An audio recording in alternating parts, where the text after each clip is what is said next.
ছোট লোকের বাচ্চা, এখানে কাজ ফাঁকি দিয়ে নামাজ পড়ছিস? এটা তোর কাজের জায়গা, তুই কাজ ফাঁকি দিয়ে এখানে এখানে কাজ ফাঁকি দিয়ে নামাজ পড়া হচ্ছে? তোর কাজ করবে কে? তোর বাপ এসে করবে কাজ? কত বড় হারামজাদা! আমার কাজের সাইডে এসে ও নামাজ পড়ছে, মানে এমন একটা ভাব করছে মনে হচ্ছে যে ও হাজি।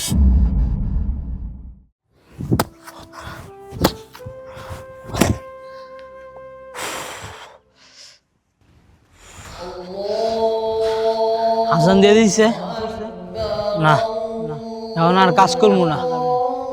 আগে নামাজ পড়বো, তারপর কাজ করবো।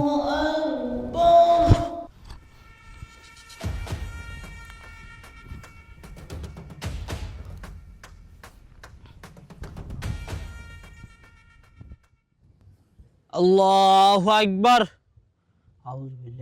আচ্ছা স্যার, চিন্তা করবেন না, আমি দেখছি। ওকে, ঠিক আছে। আরে কি ব্যাপার, এই ছোট লোকের বাচ্চা কাজ ফাঁকি দিয়ে নামাজ পড়ছে? তার মানে প্রতিনিয়ত সে কাজে ফাঁকি দিয়ে এখানে নামাজ পড়ে। ওরে ফাঁকিবাজের বাচ্চা, ওকে আমি আজকে এমন শিক্ষা দিব যে সারা জীবন মনে রাখবে। দাঁড়া। এই ছোট লোকের বাচ্চা, এখানে কাজ ফাঁকি দিয়ে নামাজ পড়ছিস? কি রে, আমার কথা কানে যাচ্ছে না? এই, এখানে এখানে কাজ ফাঁকি দিয়ে নামাজ পড়া হচ্ছে, তোর কাজ করবে কে? তোর বাপ এসে করবে কাজ? কত বড় হারামজাদা! আমার কাজের সাইডে এসে ও নামাজ পড়ছে, মানে এমন একটা ভাব করছে মনে হচ্ছে যে ও হাজি। হ্যাঁ, হাজি মাওলানা। জীবনেও তো নামাজ পড়ে না, এখন কাজের সাইডে এসে নামাজ পড়ছে। দেখো, আমার কোনো কথা কানে নিচ্ছে না। এই, তুই কি আমার কথা শুনতে পাচ্ছিস আমি কি বলছি? আজব ব্যাপার, মানে আমি আশ্চর্য হয়ে যাচ্ছি, ওর কোনো কথাই কানে নিচ্ছে না। আসসালামু আলাইকুম রাহমাতুল্লাহ। সাহেব, আসসালামু আলাইকুম। এই ছোট লোকের বাচ্চা, তোকে আমি কখন থেকে ডাকছি? এটা কি নামাজ পড়ার জায়গা নাকি কাজের জায়গা? কোম্পানি তোকে কিসের জন্য বেতন দেয়? নামাজ পড়ার জন্য বেতন দিচ্ছে নাকি তোর কাজের জন্য বেতন দিচ্ছে? কাজ ফাঁকি দেওয়ার চিন্তা। আমি যদি দূর থেকে দাঁড়িয়ে না দেখতাম তাহলে তো তুই আজকে সারাদিন ধরে নামাজ পড়তিস। এমন একটা ভাব করিস মনে হচ্ছে যে তুই হাজি মাওলানা। 5 ওয়াক্ত নামাজ কালাম কোনোদিন পড়েছিস? আমি তো কোনোদিন দেখলাম না যে তুই 5 ওয়াক্ত নামাজ কালাম পড়েছিস। মানে এখানে এসে নামাজ কালাম পড়লে কাজে ফাঁকি দেওয়া যাবে, এই চিন্তা। কতক্ষণ ধরে তোকে রাখছি, নামাজ পড়ছিস কেন তুই? আমাকে কৈফিয়ত দে। এই, কোম্পানি থেকে যখন টাকা দেয়, কোম্পানি থেকে যখন তুই টাকা নিস, 1 টাকা তো কম রাখিস না। তাহলে কোম্পানির কাজ কেন ফাঁকি দিচ্ছিস? নামাজ কেন পড়ছিস তুই? আমাকে কৈফিয়ত দিতে হবে, তুই নামাজ কেন পড়ছিস এটার কৈফিয়ত তোকে দিতে হবে। স্যার, আমি তো এতক্ষণ কাজই করতেছিলাম। যখন শুনলাম আজান পড়ছে, তখন আমি ভাবলাম আগে নামাজটা পড়ে নিই, তারপর কাজ করব। আর স্যার, আপনি আমাকে চর মারছেন না, আমি কোনো কষ্ট পাইনি। আর স্যার, আপনি তো মুসলমান, আপনি জানেন এই যে আমি নামাজ পড়তেছিলাম, আপনি আমাকে নামাজ অবস্থায় লাথি মেরে ফেলে দিলেন। এই কাজটা কি আপনি ঠিক করলেন স্যার? এই ছোট লোক, কোনটা পাপ কোনটা পুণ্য সেটা তোর কাছ থেকে আমার শিখতে হবে। ছোট লোকের বাচ্চা, এখানে তুই কাজের জন্য আসিস, আর তুই কাজ না করে নামাজ পড়ছিস, আবার তুই আমাকে জ্ঞান দিচ্ছিস। এখানে কি জ্ঞানের ভান্ডার খুলে বসেছিস নাকি কাজ করতে আসছিস তুই? কোনটা? স্যার, আমি আপনাকে জ্ঞান দিতে যাব কেন? আপনি তো হলেন সাহেব মানুষ, আর আমি হলাম সামান্য দিনমজুর। আর স্যার দেখেন, আগে আমার নামাজ, তারপর আমার কাজ। এই ছোট লোক, আবার তর্ক করছিস মুখে মুখে? আগে তোর নামাজ, তারপরে কাজ। তাহলে কোম্পানি থেকে তুই বেতন নিস কেন? তাহলে তুই নামাজ পড়, অন্য জায়গায় গিয়ে নামাজ পড়। এখানে কোম্পানি তোকে নামাজ পড়ার জন্য বেতন দিয়ে রেখেছে, এখানে তুই নামাজ পড়তে পারবি না। আর তুই আমাকে এটা কৈফিয়ত দে যে তুই কাজ বাদ দিয়ে নামাজ কেন পড়ছিস, এটার কৈফিয়ত তোকে দিতে হবে। তা নাহলে কিন্তু কানসা গরম করে দেবে, একদম ফাড়াই ফেলবো কিন্তু। বল। স্যার, আপনি আমাকে বারবার চর মারতেছেন কেন? আর আপনি আমার সাথে এইভাবে খারাপ ব্যবহার করতেছেন কেন? তো কি ব্যবহার করবো? তুই নামাজ পড়বি কাজ ফাঁকি দিয়ে, আমি তোর সাথে কি জামাই আদর করবো তোকে? কৈফিয়ত দে আমাকে, কৈফিয়ত দে, নাহলে কিন্তু মায়েরা কিন্তু ফাড়াই ফেলবো। কৈফিয়ত দে। দেখেন স্যার, আমি যখন আপনাদের এখানে চাকরি নেই না, তখন আমি বড় স্যারকে বলছি যে স্যার, আমি 5 ওয়াক্ত নামাজ পড়ি, আমাকে আজান দিলে নামাজ পড়তে দিতে হবে। তখন বড় স্যার আমাকে বলছে, আচ্ছা ঠিক আছে, তুমি নামাজ পড়ো, কিন্তু ঠিকঠাক মতো কাজ করো। এই কি বললি? বড় স্যার তোকে বলেছে নামাজ পড়তে? বড় স্যার প্রতিদিন আমার কাছ থেকে কাজ বুঝে নেয়। তুই যদি কাজে ফাঁকি দিস, আমি বড় স্যারকে কি জবাব দিব? বড় স্যার তোকে এখানে কি নামাজ পড়তে রেখেছে? দেখেন স্যার, আগে আমার নামাজ, তারপর হলো কাজ। আর আপনার এই জায়গায় যদি আমি নামাজ না পড়তে পারি, তাহলে আমার এই কাজের কোনো দরকার নেই। কারণ আমি নামাজকে অনেক ভালোবাসি, কারণ আমি একজন মুসলমান। আমি যেই জায়গায় নামাজ পড়তে পারবো সেই জায়গায় কাজ করব। আপনার এই জায়গায় আমি আর কাজ করব না। স্যার, আমি চলে গেলাম, বিয়াদবি মাফ করবেন। আসসালামু আলাইকুম। এই দাও। আসসালামু আলাইকুম স্যার। ওয়ালাইকুম আসসালাম। কি ব্যাপার সূর্য? হ্যাঁ, এখানে কি হয়েছে? রাজু, কি হয়েছে আমাকে বলো তো। হ্যাঁ স্যার, আমি আপনাকে সব কিছু খুলে বলছি। স্যার, আমি যখন আপনার কোম্পানিতে চাকরি নেই তখন আমি আপনাকে একটা কথা বলেছিলাম। আপনার কি সেই কথাটা মনে আছে? আমি বলেছিলাম যে স্যার, নামাজের টাইমে আমাকে নামাজ পড়তে দিতে হবে। আর আপনি আমার সেই কথায় রাজি হয়েছিলেন। আপনি বলেছিলেন, আচ্ছা ঠিক আছে রাজু, তুমি নামাজ পড়বে ভালো কথা, কিন্তু ঠিকঠাক মতো কাজ করবে। আমি বলেছিলাম, হ্যাঁ স্যার, আমি কাজে কোনো ফাঁকি দিব না। কিন্তু দেখেন স্যার, আপনার এই ম্যানেজার আমার সাথে যে খারাপ ব্যবহারটা করলো, আমি অনেক কষ্ট পেয়েছি। কারণ আমি নামাজ পড়তেছিলাম, আমি নামাজ পড়া অবস্থায় আপনার এই ম্যানেজার আমাকে লাথি মেরে ফেলে দিল। কেন স্যার, নামাজ পড়াটা কি অন্যায়? আমি কি আপনার কাজ ফাঁকি দিয়ে নামাজ পড়তেছি? না স্যার, আমি আপনার কাজ ফাঁকি দিয়ে নামাজ পড়তেছি না। আর স্যার, আপনার ম্যানেজার আমাকে 2-3টা চড়ও মারছে, আমাকে বাজে বাজে কথা বলছে, যেগুলো মুখ দিয়ে বলা আমার পক্ষে সম্ভব না। কারণ আমি একজন মুসলিম, কারণ আমি 5 ওয়াক্ত নামাজ পড়ি। আপনার এই ম্যানেজার কিনা বলে আমাকে এই অফিস থেকে গাড় ধাক্কা দিয়ে বের করে দিবে। কেন স্যার? আমার তো কোনো অন্যায় নাই, আমাকে গাড় ধাক্কা দিয়ে কেন বের করে দিবে? স্যার, আমাকে বের করে দিলে কি আমি না খেয়ে থাকবো? না না স্যার, আমি না খেয়ে থাকবো না। কারণ রিজিকের মালিক আল্লাহ। আল্লাহ না একটা উপায় আমাকে ঠিকই বের করে দিবে। স্যার, আপনি বিয়াদবি কিছু মনে করবেন না। যেই কোম্পানিতে আমি নামাজ পড়তে পারবো না, সেই কোম্পানিতে আমি কাজ করব না। আচ্ছা ম্যানেজার, রাজু যেটা বলতেছে এটা কি ঠিক কথা বলছে? স্যার, রাজু যেটা বলছে সেটা ঠিকই বলছে, কিন্তু স্যার আমার একটা কথা আপনি শুনুন। আমার মনে হয় কি জানেন স্যার, ও কাজে ফাঁকি দেওয়ার জন্য প্রতিদিন এভাবে বাহানা করে।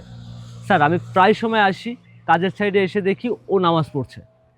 আমার মনে হচ্ছে স্যার, ওর নামাজটা হচ্ছে বাহানা কাজে ফাঁকি দেওয়ার জন্য। আর স্যার, আপনি একটা জিনিস ভেবে দেখেছেন, আমাদের কোম্পানির ওয়ার্কাররা যদি এভাবে কাজ করতে থাকে তাহলে তো আমাদের কোম্পানি দেউলিয়া হয়ে যাবে। আর আমি ম্যানেজার হয়ে চাই না যে আমাদের কোম্পানি দেউলিয়া হয়ে যাক। এই জন্য স্যার আমি ওর সাথে এরকম বাজে ব্যবহার করেছি। চুপ থাকো তুমি। আমি কি তোমাকে কখনো টাকা কম দিয়েছি, বেতন কম দিয়েছি? কোম্পানির লস লাভ সেটা তো তোমার ভাবতে হবে না।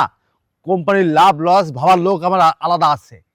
আর হ্যাঁ, তুমি যে কাজটা করেছো এটা তো ভুল করেছো। একটা মানুষ সে নামাজ পড়তেছে, তাকে তুমি লাথি মারার সাহস কোথায় পেয়েছো? এই সাহসটা কি কোম্পানি থেকে তোমাকে দিয়েছে? কোম্পানি কি তোমাকে বলেছে যে মানুষ নামাজ পড়ে তাকে লাথি মারে ফেলে দিবা? কেন? নামাজের টাইম নামাজ পড়তে হবে, এটা তো কোম্পানির রুলস। আর আপনি একটা মুসলমান হয়ে আপনি আর একটা মুসলমান ভাইকে কিভাবে নামাজের অবস্থায় লাথি মারলেন বলেন? স্যার বলছি, আমি আসলে বুঝতে পারিনি স্যার, এর জন্য আমি ওর সাথে খারাপ ব্যবহার করেছি।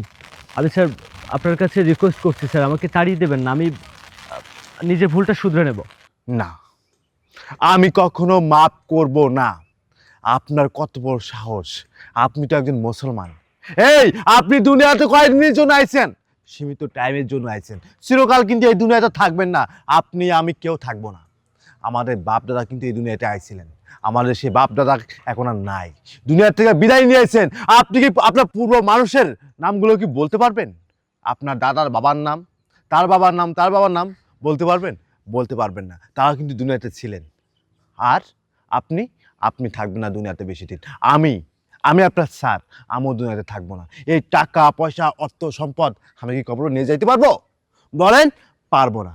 কারণ এই টাকা পয়সা অর্থ সম্পদ সব না দুনিয়াতেই থাকবে। আমার কবরে কি যাবে? শুধুমাত্র আমার কাপড় যাবে, আমার শরীরের কাপড়।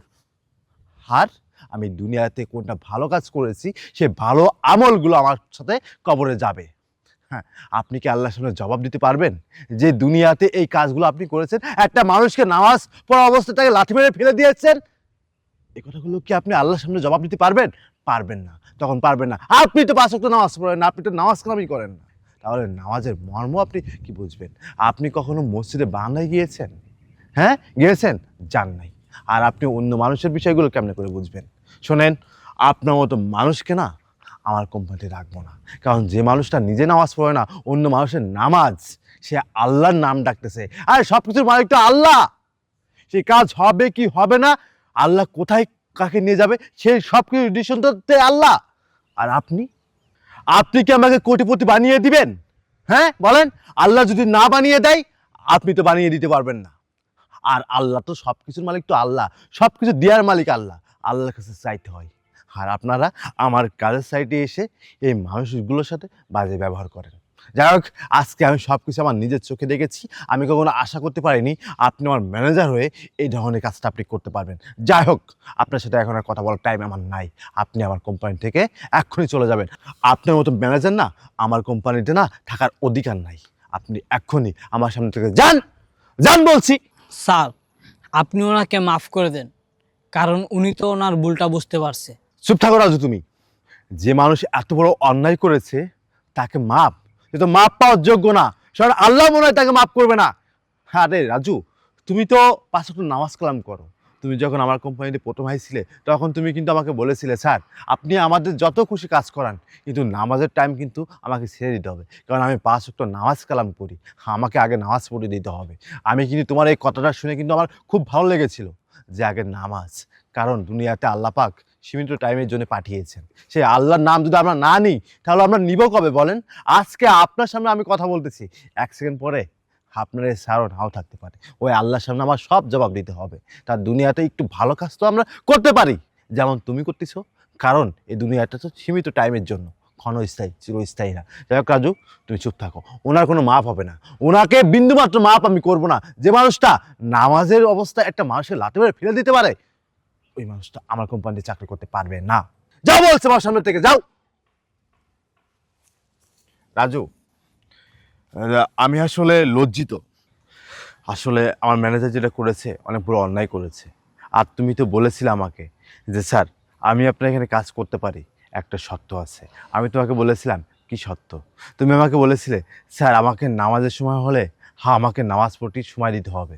আমি তোমাকে বলেছিলাম আচ্ছা ঠিক আছে, তুমি নামাজের সময় হলে অবশ্যই নামাজ পড়বে, কিন্তু মন দিয়ে কাজ করবে। আর ম্যানেজার যে ব্যবহারটা করেছে, আমি তোমার কাছে ক্ষমা চাচ্ছি, তুমি আমাকে মাফ করে দাও। না না স্যার, আপনি আমার কাছে ক্ষমা চাইবেন কেন? আপনি তো আমার বড় স্যার, আপনি কেন আমার কাছে মাপ চাচ্ছেন? স্যার, আমি কোনো মনে কষ্ট পাইনি। আচ্ছা স্যার, তাহলে আমি কাজ করি। আচ্ছা ঠিক আছে, তুমি মন দিয়ে কাজ করো, ঠিক আছে রাজু? কোনো সমস্যা হলে তুমি আমাকে জানাও। আচ্ছা স্যার, আসসালামু আলাইকুম। ওয়ালাইকুম আসসালাম।